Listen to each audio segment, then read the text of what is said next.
The stock market, it's a place of opportunity, risk, and reward. But how does it work? Today, we're going to break down the basics of the stock market. The stock market is a marketplace where buyers and sellers trade shares of publicly traded companies. These shares represent ownership in those companies.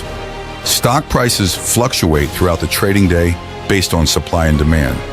When more people want to buy a stock than sell it, the price goes up. When more people want to sell a stock than buy it, the price goes down. Investors buy stocks in hopes that the price will increase over time, allowing them to sell their shares for a profit. They use a variety of strategies to decide which stocks to buy, including analyzing a company's financials and following market trends. Trades are typically made through a brokerage account. Once you've decided which stocks to buy, you can place an order through your broker, who will execute the trade on your behalf. The stock market can seem complex, but with knowledge and careful planning, it can be a powerful tool for building wealth. Don't forget to like, share, and subscribe.